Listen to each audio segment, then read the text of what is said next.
Hello, I just wanted to sit down today, make a video upon the importance of authenticity and how if we lack authenticity inside of our life, we are bound to struggle a lot more. We have the choice whether we want to take the path of light, of least resistance, or we choose to take the path of darkness, of maximum resistance. I don't think it's simple as one or the other. I think there's a lot of variable factors there in between. But just for analogy's sake, think about trying to make toast, right? You can either walk into the kitchen, turn on the light, boom, bada bing, you got toast in a couple minutes. Or you can walk into the kitchen and choose not to turn on that light. And then it's going to take you a lot longer to make that toast, especially if you're in a field in which you're unfamiliar with. Small compromises lead to big changes in the long run.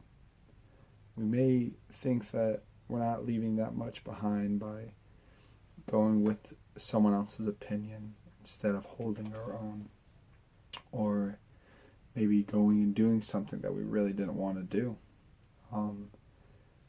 But these build on us, and they ultimately change our trajectory of where we're supposed to end up. We will still return and make it to our goal in the end by divine alignment, but we might make that path a lot harder for us to follow. We might get in our own way more frequently. Also, selling yourself short keeps God from being able to bless you in the fullness of His abundance, right? So if you're kind of not being true to who you are, then how can God give you the truth of what you are in the exterior world? What you put out is what you're going to receive back. So if you're focused on things that don't bring you pleasure and don't bring you fulfillment in your life, then the exterior world is going to give you back those things which bring you the torment and the annoyances and all the other little things which aren't as quite enjoyable as if you would have just been true to the beautiful radiance in which you were originally here to put out. Being open and vulnerable may seem scary, but it's where true intimacy lies. It's not until we take down the walls entirely and we let someone completely envelop us that we can transcend the makeup of us, of a singular human, into the collective consciousness of love, right? If we are continually holding back and blocking things off, then we aren't going to be capable of having true union in relationships. The relationship with ourselves is where it starts, and we push forward a false sense of self by not willing to be vulnerable, not willing to be open to people, because we think that if we tell them a story on what we think they want to hear, and they'll be more accepting of us, and they'll want to spend more time with us. But ultimately, they're gonna see through the mask. One of these days, the mask will come down, and the person will no longer have any interest in being with you because you weren't the person who you faked to be. They're gonna see right through you. So might as well just start with being authentic from the beginning, right? And then you can call in and resonate with some people who bring out that beauty and glory inside of you. Plus, people want to love you. They really do, but they want to love you for who you are, not the words that you say. The words that you say are simply just the means of communication, bringing thoughts down to the physical and portraying them out into the world. But that's not why people love you. People love you for the unique, quirky expressions of your divinity, of this beautiful vessel, which they all get to perceive, and all the energetical forces that are at play, intermingling between one another.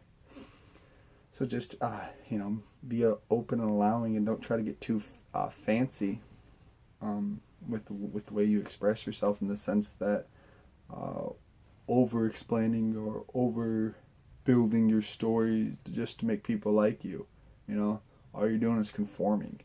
You're conforming to a societal norm where people are built around the ego, and they aren't speaking from their heart. Because they're not willing to be accepted. That's really what it comes down to. We're scared, not being accepted, not being loved, not being held in the embrace of the beloved. So we don't speak from the heart, because we think if we speak from the heart, then we're liable to be hurt. And sure, but you know what? Pain can bring a lot of healing and a lot of lessons for us to learn. So you know what? I think it'd be more progressive in oneself to put yourself out there and be hurt, and then reflect upon the pain and learn from it and grow, than to never take the chance at all. Failure doesn't come from putting yourself out there and failing at what you do. Failure comes from not choosing to do it at all. That's the true failure. That's what we should be afraid of, is just continually being locked away in our cage, holding away our authenticity, just for ourselves, I'm only going to be totally myself whenever I'm, all alone and being goofy and making funny noises and shit and howling like a dog. Nah, man, bring that shit to everybody. Let everybody know about your beautiful little weird things, that they love that. That's what makes them, fall deeper in loving trust with you. And hold up a second, my cat just gave me a request to let him inside. I'll be right back. Alrighty. I think that was a perfect example of how to be, of authenticity right there. I could have just paused it and ran off and let my adorable little Simba in the house, but instead I let you know about it. Let you know there's going to be a little glitch in the video there. But that's I felt right, and that's what's my next point here, which is to feel. Feel fully and feel unconditionally. Know that your emotions are messages from your soul. They're the compass which guides you through life. This non-accepting of the emotions comes from childhood, where we're taught that certain aspects of our personality are not quite as pleasurable or pleasing to our parents or other influential forces, which create the dynamic of our personality as we develop here on this planet.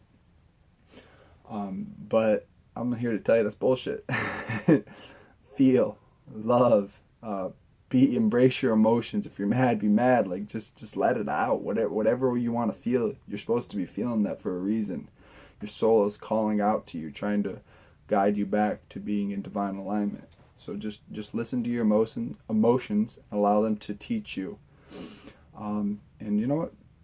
People, if they love you, they'll understand. They'll understand that you don't want to make compromises, and they'll actually, the more you don't compromise for other people, the truer your relationships will become, because they'll feel more comfortable being themselves with you, and that'll just kind of, it's a cycling effect of when you're more comfortable and presenting a more open space, that just gives people more opportunity to creatively express to you.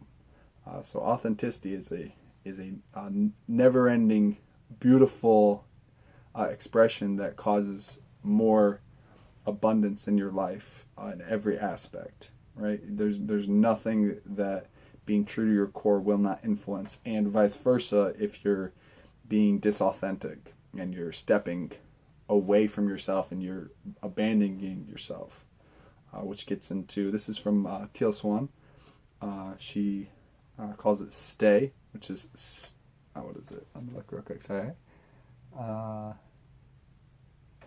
Stop abandoning yourself. Stay. You know, and that's so true. So fucking true. Like, just be with yourself. You're beautiful. You're amazing. Like, you're a divine child. Like, oh my goodness, if I could hug you, I would. If I could kiss you, I would too. But some people might not like that. But I would. And I love you. And you're amazing. And see that, because it's truth. Anything else other than that is just a false information. That shit needs to be ripped out of your head and forgotten forever.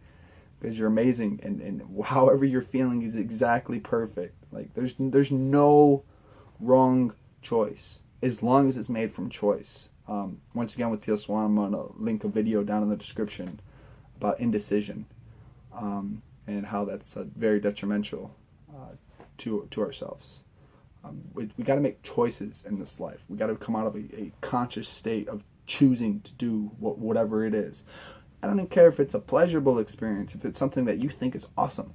Like, make sure that you're the one making the choice to go do that awesome thing. And the same thing with something that may sound disgusting to you.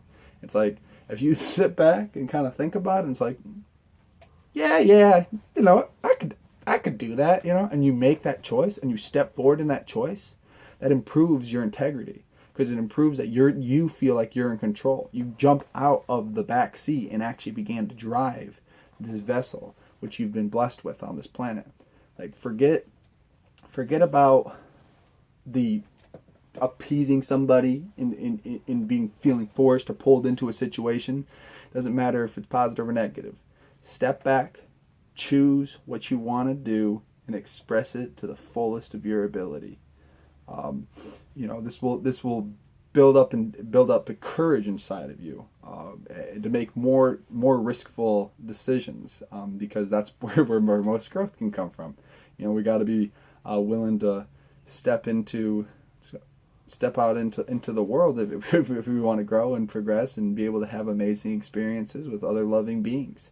Like, we can't just sit in our castle all day hoping Prince Charming is going to show up one day and save us from our turmoil. Nah, man. We're our own Prince Charming. Let's get out there and attack the world and feel pain and, you know, experience pleasure and go through all the sensations of life. Like, that's what we're here for. We're experiencing itself. So why not go out and get some experience? Yeah, so that's my message for the day. I hope you appreciate it, and if you feel led, go ahead and click that subscribe button and tap the little bell, so that way you're aware whenever I post a new video. Much love from my heart to yours, and namaste.